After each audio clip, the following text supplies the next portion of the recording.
Those who worship the fallen tell the truth in their media, but they classify it as fiction. One of my commenters mentioned the movie Down a Dark Hall, which is another example of this truth revealed in movies. It's about girls who are sent to a boarding school that teaches them how to become genius-level artists, musicians, painters, writers, and mathematicians. But the way they obtain the talent is through possession by the spirits of famous dead artists. The spirits possessing them are in the club. As it turns out, some of these famous dead artists in the book and movies are the ones that I've covered in other videos. For example, Lord Byron, who is Fellowship of the Royal Society and a Lord in the UK, and William Blake, who is a Knight of the Crown, who wrote O Jerusalem, and more. These are likely people who have gotten their talent from channeling demons and fallen angels as well historically. The intentional indwelling of spirits is apparently a common practice of elite occultists. It's a form of ancestor worship combined with necromancy. It involves incarnation and evocation. The process was described in an OTO book that I had found while researching, and I covered this in a prior video titled Planetary Intelligence. I want to expound on the... And this is it. Planetary Intelligence. The OTO process that I covered in this video describes the homunculus, which is a fetus indwelt with a spirit, but the idea outlined in the book and movie Down a Dark Hall is similar, involving evocation of a spirit and incarnating that spirit into a physical body of a different human. The philosophy of the practitioners of this process is to make the world a better place by indwelling people with the spirit of their artistic genius so that the people they possess will continue their work, which is beast system work. The movie was adapted from a book of the same name published in 1974. The book is a Gothic novel by Lois Duncan. Authors of Gothic fiction are usually in the club, so I decided to research this author. Lois Duncan was an American writer credited as a pioneer in the development of young adult fiction in the genres of horror, thriller, and suspense. This is a photo of her on the cover of the 1949 edition of Collier's magazine. This photo was taken by her father, a famous photographer.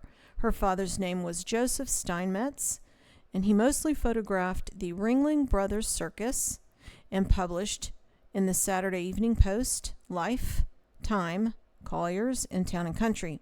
This family lived in Sarasota, Florida. Sarasota is home of the Ringling Brothers Circus, which has Masonic origins. All of the Ringling Brothers were Masons. This photographer made this Ringling Brothers clown famous during the Depression. His photos also promoted George Balanchine, who is a famous ballet choreographer, the son of Russia, opera singer, and a composer. Here is one of his photographs of a Balanchine ballet, which centers around Apollo as the god of music. The costumes for this ballet were designed by Coco Chanel, who was also a spy. One of those ballerinas that's dressed as a ballerina is definitely a dude. This one on the bottom, and this is a dude. And that one, maybe all of them, who knows.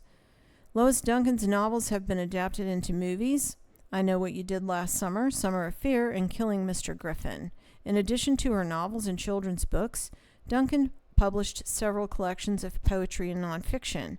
The nonfiction book was titled Who Killed My Daughter?, which was about the 1989 unsolved murder of her teenage daughter, which she published that book in 1992.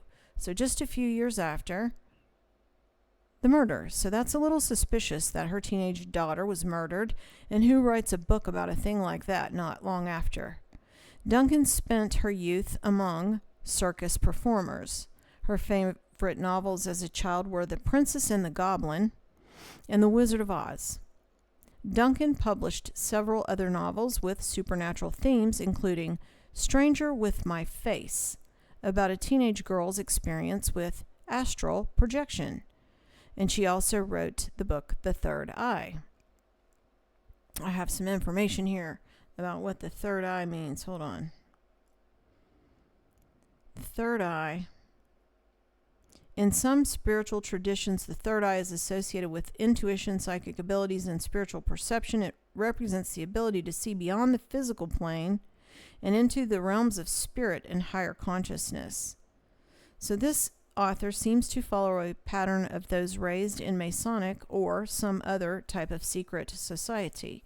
The fact that she spent her childhood in Sarasota with the Ringling Brothers and that her father was a prominent photographer leads me to believe that it was the Masonic Brotherhood. So first I'll cover some that I researched about the book plot, and then I'll cover some additional information from the movie. I did not read the book, but from the description of the book, the boarding school's name, which is Blackwood, had to have originated with William Blackwood and Blackwood magazine. The reason we know that the name of the boarding school was named for this magazine is because it was one of the source materials of Emily Bront, the author of Wuthering Heights. Emily Bront is one of the spirits that is channeled by a student at the school. Blackwood's magazine was a British magazine published beginning in 1817 that was nicknamed MAGA. It was affiliated with Tory politics, but it was also a British literary journal. And then they later started publishing horror fiction, as it was the inspiration for the short story How to Write a Blackwood Article by Edgar Allan Poe. In the book, the students learned the headmistress, Madame Duray, is using the girls to channel the spirits of dead talented individuals from the past so that they can finish the work that they could not finish before their death. And the spirits they are channeling are people in the club. The main character is Kit, who's sent to the boarding school with a few other female students who suddenly develop their new artistic talents. Kit becomes a master piano player. In the movie, her instructor is Madame Duray's son, who was trained at the Royal Academy of Music in London. Kit plays the music of Wilhelm Kessler, who died at 33, they say. I realized that in many movies, it's the piano player who's often possessed, especially if they're female. After the girls learn that they have been channeling the spirits of dead artists, Kit tries to escape before the bond between the spirits and the students becomes permanent. Another student begins to paint landscapes on a professional level, signing them as T.C. It's later discovered that she has been channeling Thomas Cole, and this is Thomas Cole. He was a highly influential figure in American art, a founding member of the National Academy of Design in 1826. Based on his art, you can tell that he was a Freemason. He also studied with Frederick Edwin Church and influenced him, and that's this guy here hiding his hand. Here are some of Thomas Cole's other paintings. The Course of Empire, which you can see here is definitely ruled over by a pagan god. The Architect's Dream. You can barely see it, but in the background, this is a pyramid, and these are Greco-Roman architecture, and this is a Gothic cathedral. So it's a combination of all these beast system styles of architecture represented there. The other one is Temple of Segesta. This one is Prometheus bound. It's kind of hard to see, but this is Prometheus here bound at the top of the mountain. And this one is The Fall of Man. Another student at the school becomes a mathematical genius. Another student, Sandy, writes sonnets that she says were dictated to her by a woman named Ellis, which is the pen name for Emily Bront. Emily Bront was an English novelist and poet who is best known for the Gothic novel Wuthering Heights, now considered a classic of English literature.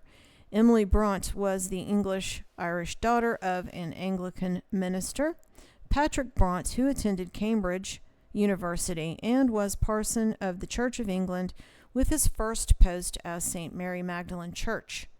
Bront wrote in the style of Greek tragedies and in Latin. She was influenced by John Milton and Shakespeare. There are echoes of Shakespearean tragedies King Lear, Romeo and Juliet, Macbeth, and Hamlet in her Gothic novel Wuthering Heights. Another major source of information for the Brontes was that periodical that her father read, which was Blackwood's Magazine, or MAGA. As I mentioned before, Bronte's novels were also inspired by Sir Walter Scott and Lord Byron. I've covered both Sir Walter Scott and Lord Byron in other videos. The girls are Americans, so they channel Americans who are in the club, but who take their inspiration from Europeans that I've covered before.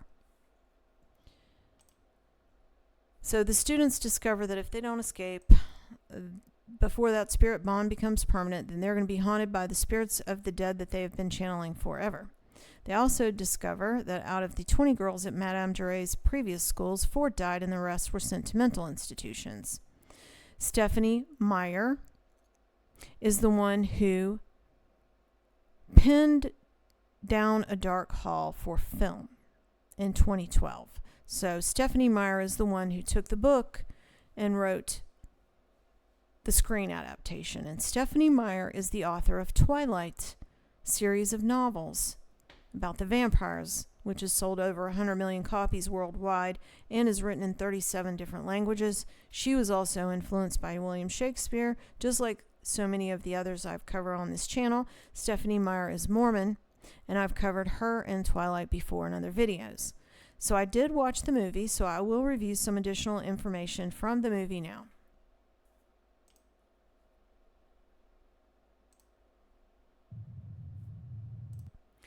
The movie begins with a quote from Homer's Odyssey, which is, "Sing in me, muse, and through me tell the story."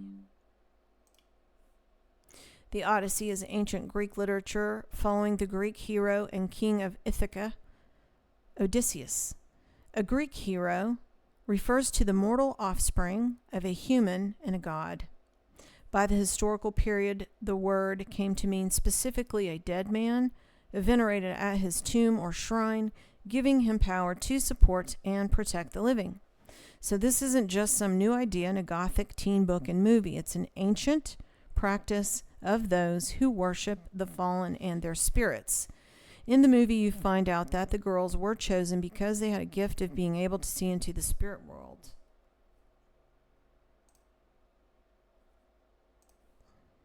The head mistress is the French Madame Duray, played by Uma Thurman. She basically reveals that she is a witch, saying that powerful women like her and the gifted students are burned at the stake. In literature class, the first book that the students are given to read is In Search of Lost Time by Proust. In Search of Lost Time. And Proust was a French author who was an elite, influential in literature, and homosexual, and in the club. Proust also wrote that Gothic cathedrals are the highest and unquestionably the most original expression of French genius. He also wrote essays on nobility and specifically pederasty, which is the sexual relationship between an adult man and a boy, a practice that was in ancient Greece and Rome, which of course has not gone away. It just went, kind of hidden. In Search of Lost Time consists of 7 volumes totaling 3,200 pages. Proust died before he was able to complete the book, so the idea is that one of the girls will channel his spirit so that they can finish it. Other supposed geniuses who are also venerated at the school and in the movie, and I assume in the books also, and the implication is that these spirits will also indwell the students. The ones mentioned in the movie are Galileo, Mozart, Beethoven, Lord Byron, William Blake, all of who I've covered before. Madame Duray tells the girls that the reason she is having them channel all these famous historical artists is because the world needs their talent, and it makes the world a better place when these genius people can give their artwork to the world. And this sounds exactly like the philosophy described in the OTO book of why they created the homunculus, which I described in my video Planetary Intelligence. At one point in the movie, the spirits of these dead people appear, and they're all wearing the creepy masks like in Eyes Wide Shut. While Kit is playing the piano, Madame Duray says that she is opening a door or portal to the spirit world, and a bunch of light comes through an oculus in the ceiling of the manor, and that's when all these spirits show up. And it looks just exactly like the Pantheon in Rome, which also has the oculus, and I assume that that building was designed for the same purpose because it was a pagan temple, complete with an obelisk in the front. The Pantheon is by far the most notable and noticeable structure in the Roman skyline, and it's 2,000 years old. Thanks for listening.